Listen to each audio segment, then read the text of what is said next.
Welcome back, everybody, to the Westlake Hornets Teambuilder Dynasty here on NCAA Football 14. Today, the Hornets are headed out to NC State to take on the Wolfpack. Westlake has jumped back up to the #1 spot in the nation after defeating Michigan last week, 26-22. Despite beating Michigan in the national championship last year, Westlake opened up the season ranked #2 behind the Wolverines. In a national championship rematch, the Hornets were able to squeak past in a very close victory and start the season with a record of 2-0. This NC State team is an interesting one. They lost their first game a week ago, 49-45 to Iowa. The Wolfpack are led by redshirt sophomore quarterback Joe Kilpatrick. You may recognize that name. Kilpatrick was part of the four-way QB battle Westlake had a year ago. Kilpatrick never suited up for Westlake because before the season, he was suspended due to cheating on his high school SAT tests. Kilpatrick stayed enrolled at Westlake and then transferred this year over to NC State.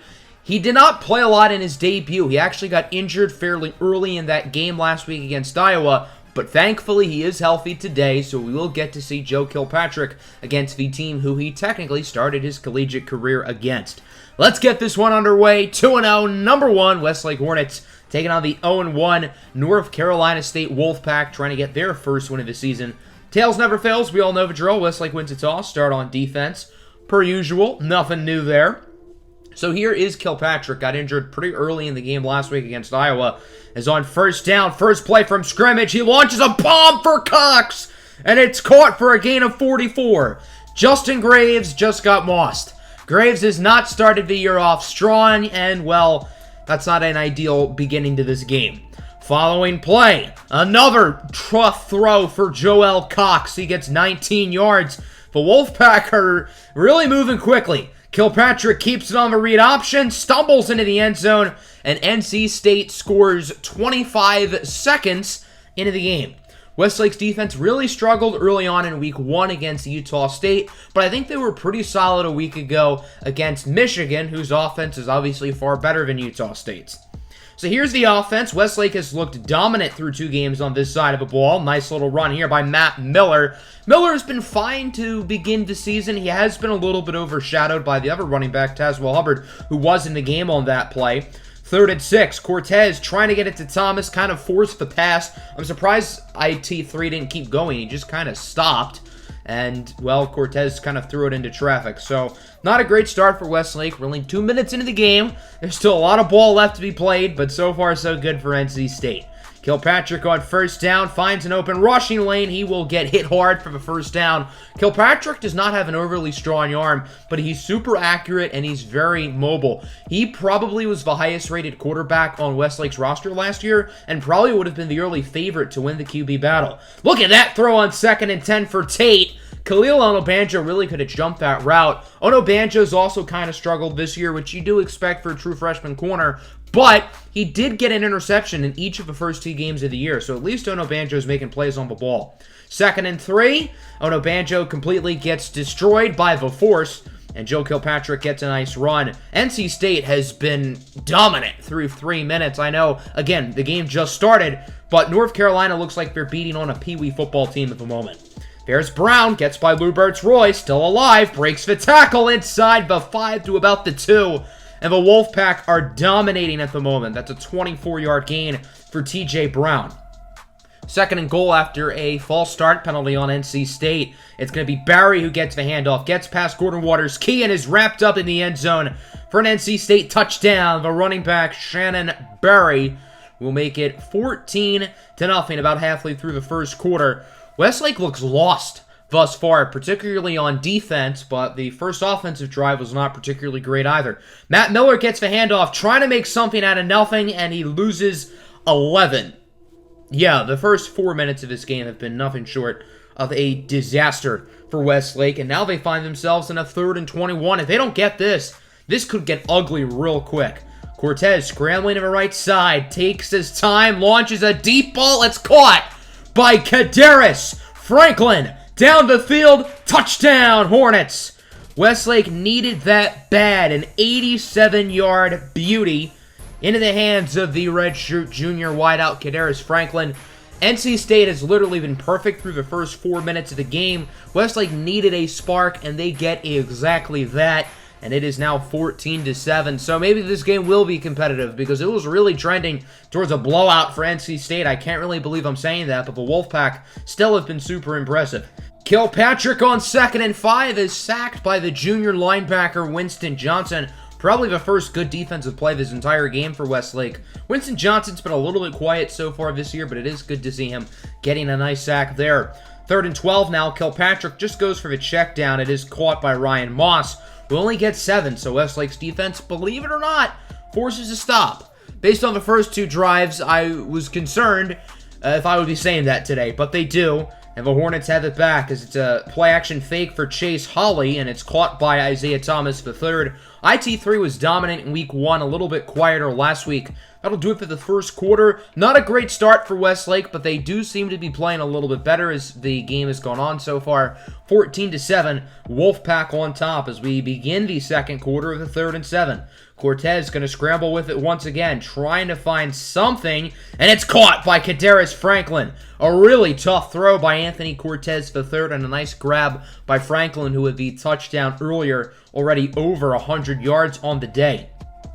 Not too long later, Cortez going to look deep. It's caught by Isaiah Thomas, who fumbles the ball at the goal line, and it goes out of bounds. That was dangerous. IT3 was wide open down the field, then got popped by the safety, forcing the ball to go out, but luckily they were close enough to the sidelines where the ball was able to roll out, and Westlake keeps possession. But that was a very, very close call. 1st and goal now. Tazwell Hubbard gets the handoff. He loses quite a few on that play. Tazwell Hubbard's arguably been the best football player on this team so far through 2 games. He's been really impressive. He is now, I believe, 4th in the Heisman watch. Again, I don't expect that to stick, but he's been Westlake's best player. 2nd and goal. Hubbard finds the easy room to go into the end zone, and we're knotted up at 14. A big drive there from Westlake, capped off with another touchdown for Tazwell Hubbard, his 5th of the year. And we're knotted up at 14. Westlake is right back in this game. Kilpatrick on 1st down, short throw for Moss. I don't know what Khalil Onavandro was doing there, as Florentino Phoenix got hit pretty hard, but he does make the tackle nonetheless. 2nd and 1, look at that. Russell Ingram Jr. along with Ruberts Roy in the backfield to get the stop. Ruberts Roy was awesome last week, had the game-winning fumble for us. He was really impressive that entire game. 3rd and 5, back to Moss. He breaks a tackle. Westlake cannot tackle worth a damn so far today. I mean, the finishing specifically from the defensive back so far has been pretty painful to watch, I'm not going to lie. 2nd and 8 now for NC State. The Wolfpack offense appears to be back on track as Cox will enter the backfield. It looks like it'll be an option. It's a toss to the right side for Cox. Gets a nice block from his quarterback and is hit hard by Phoenix, but he does get the 1st down. Apparently, Joe Kilpatrick can also block. I mean, he's done everything so far today for the Wolfpack. As we are down to the 3:35 mark in the first half. 1st down. Kilpatrick up the middle for Tate. Pushed into the end zone for a touchdown. Gerard Tate with the score, and NC State is right back on top. Another very successful drive from the Wolfpack offense, and it is now 21-14, about halfway through the second quarter. Matt Miller gets the rock on 1st down. He loses 3. Pretty rough start for Miller. He had that one nice run at the beginning of the game, but ever since he had that play where he lost like 11, he has not really been able to rebound, and he's had a pretty poor performance. 3rd and 8, tough throw on the out route for Mo Rogers, who gets the 1st down. Nice conversion there for Westlake. Mo Rogers has been pretty solid so far this year. Nothing crazy, but I think he's played fairly well so far. 2nd and 7, Tazwell Hubbard with the ball. Makes a nice cut. There goes Tazwell Hubbard, the longest run of the game so far for Westlake. The Hornets' rushing attack so far this year has been just fine without Isaiah Sparks. Today, the run game has not been as good, but Tazwell Hubbard has still been pretty solid in this game. 1st down, nice pass for Isaiah Thomas III. IT3's played pretty well today, other than the fumble, which, again, of course, went out of bounds. 2nd and 11, nice run by Anthony Cortez III. He keeps it still up, and he'll get the 1st down with his legs. AC3's been pretty impressive so far today. He has missed some throws, but overall, I think he's been fairly solid. Down to about a minute in the first half. Tazwell Hubbard with the ball, and he will score. Westlake ties it up at 21 apiece. Tazwell Hubbard with 2 touchdowns in each of his first 3 games on the year, pushing him up to 6 total. And we are knotted up at 21. NC State has about a minute left in the first half. We'll see if they can do some damage as Kilpatrick gets it to Weatherford. What a throw. Michael Hopkins should have really tried to play the ball there. I don't know what he was doing. But that's a nice first down for NC State. Down to a minute now. Here is Kilpatrick. He's going to go for the screen for Barry, and he loses 4. A big tackle for Brandon Ralph, and NC State calls a timeout. They are now down to 1. 2nd and 14, under a minute to go in the half. Kilpatrick looking to throw it. Under pressure, sacked by Russell Ingram Jr., his 3rd on the season. And Westlake calls the timeout. They're confident that the defense will get a stop here on 3rd and 22, which I know sounds easy, but it's not like this defense has been particularly inspiring. That pass is intercepted by Justin Graves. Right when I was talking about how bad the defense plays, look at that. Graves with his first interception of the year. It does look like he's in. Remember, in college, you only need to keep 1 foot in bounds when you're making the catch, and he did get a foot in. A nice interception for Graves, and Westlake has a legitimate shot to score before the end of the half and take their first lead of the game. That's not a particularly ideal start to the drive. Cortez is sacked for a loss of 7. Westlake calls timeout number 2. They are now down to 26 seconds as it is 3rd and long. Cortez scrambling with it, just going to try to find someone open. He does. It's IT3. Gets it inside the 30 for a massive Westlake first down. Now down to around 14 seconds. The Hornets are hurrying back to the line of scrimmage as soon as they can. Cortez is wide open rushing room. Look at this. Tries to juke the defender, but he fumbles the ball. You just cannot do that. It looked like he tried to be aggressive, go for the bigger play rather than slide, and that's going to cost Westlake some points. How many points? Who knows? But you just can't turn it over at that spot of the field at the end of the first half. So a costly fumble for AC3, and the score will remain tied at 21 at the halftime break. Really strong start from both offenses. Westlake's offense looks like national championship quality early in the year, but the defense, again, has been rather shaky. Hornets do start the 3rd quarter with the ball. Matt Miller, horse collar, down for a loss of 1. Miller's rough day continues as it's DJ Jones with the tackle. 3rd and 3 now for Westlake. Hornets are a very impressive 5 for 6 on 3rd down conversions today, and Tazewell Hubbard's going to make that 6 for 7, getting a nice gain of around 9 yards. Good enough for a Westlake first down. And the Hornets are having themselves a pretty solid start to the drive. They now have it past midfield. Miller again gets the football. Can he get a better gain? It looks like he does. There's Matt Miller with a nice run of around 14 yards. Good to see him getting a nice run there because he's been pretty dry up to this point in this game. 2nd and 7 now. Westlake has been taking their sweet old time on this drive as it's Josiah Mendez, the 5th receiver on the depth chart, gaining around 10 yards and a first down. Another 3rd down, this time from 10 yards out. The Hornets, again, 6 for 7. They've been really good on 3rd down today, which is one of the main reasons why they have 21 points. Cortez going to try to scramble with it, going to try to run, and he only gets around 2 yards. So NC State gets a nice stop. I imagine we'll see the field goal unit out as it's Zebediah Phoenix II from 27 yards out, right down Main Street.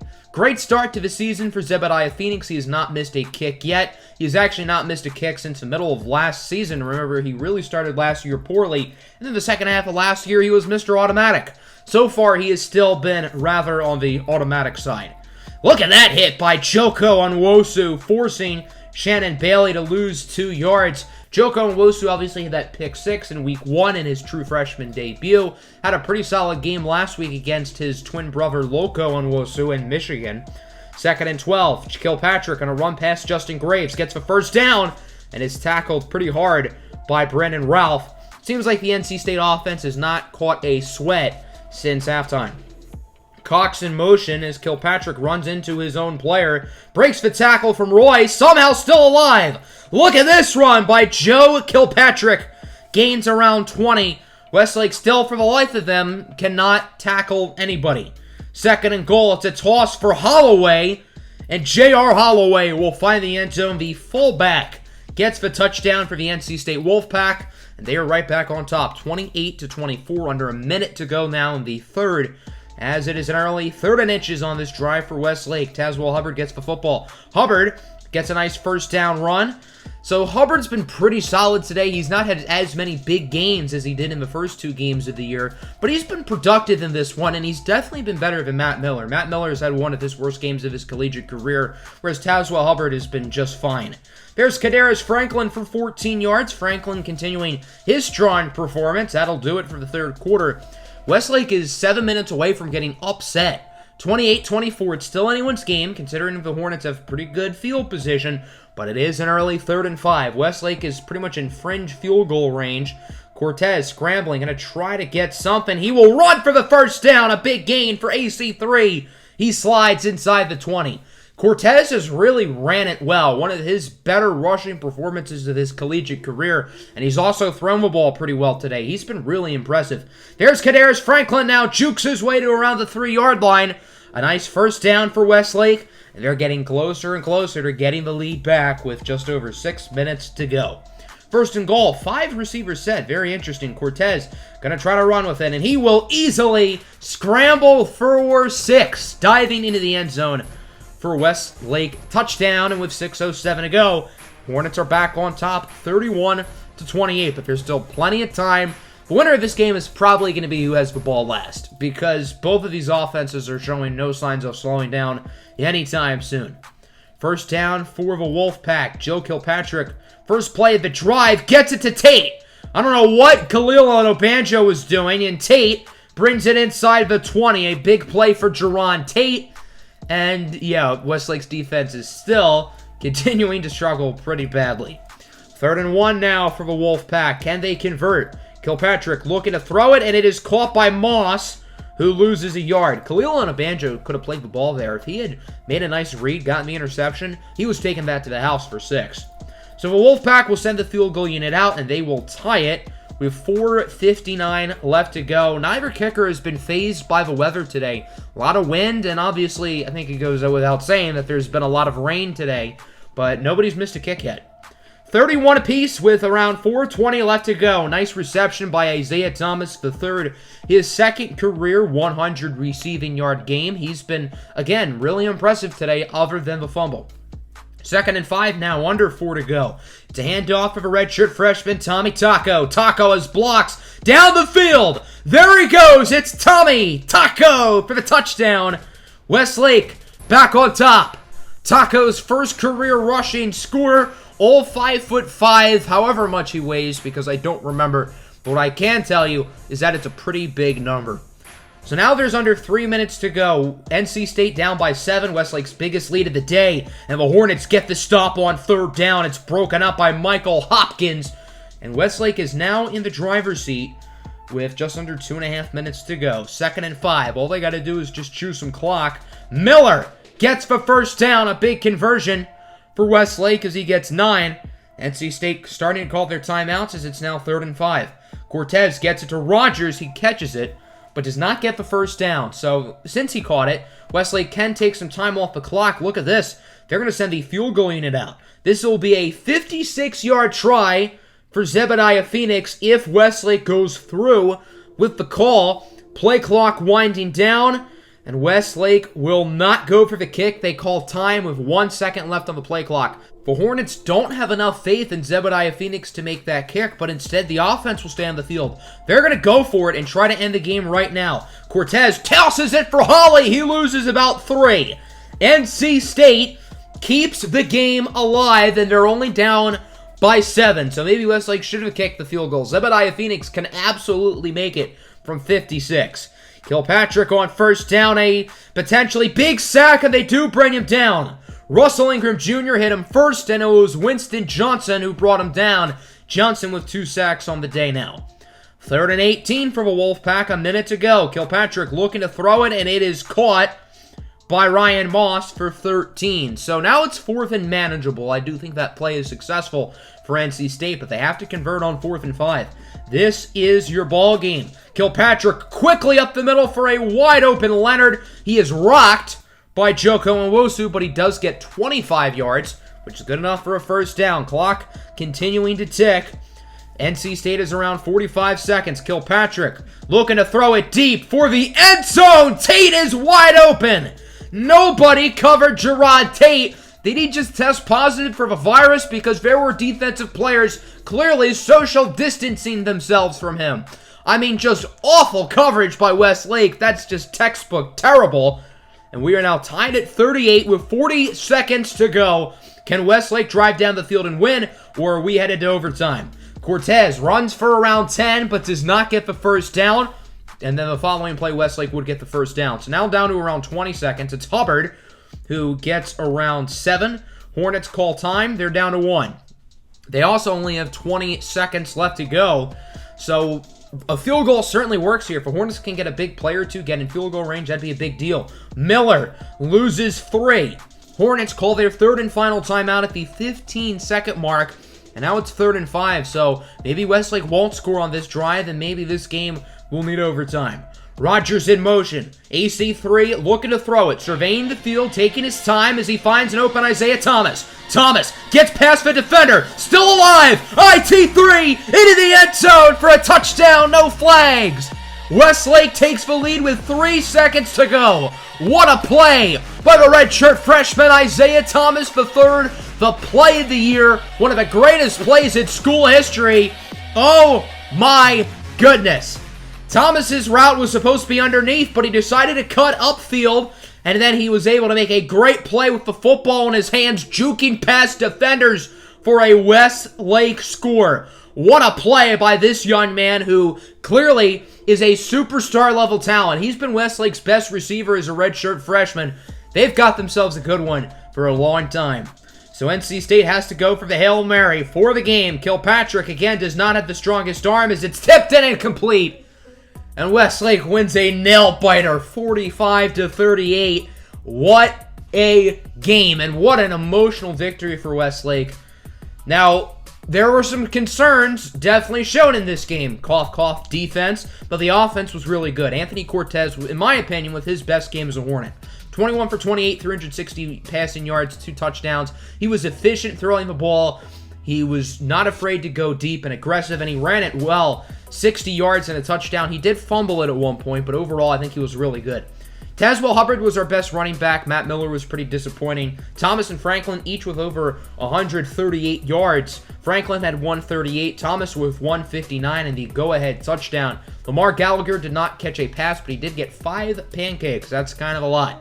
Winston Johnson was good. He had 2 sacks, 1 for Ingram, an interception for Justin Graves. So our defense made a few plays, but the defense looks far worse than last year, which is kind of a surprise to me. Zebediah Phoenix did not miss any kicks because he's a god. And Joe Kilpatrick was quite impressive. 19 of 25, 335 yards, 2 touchdowns, and a pick. He was really good. It's pretty clear this kid is a stud. Would he have won the QB battle had he not gotten expelled? I don't know. Maybe, but I guess we'll never know. But I think he'll be just fine at NC State. Hope everybody enjoyed the episode. Make sure to like and subscribe. I'm out. Have a good one. Peace.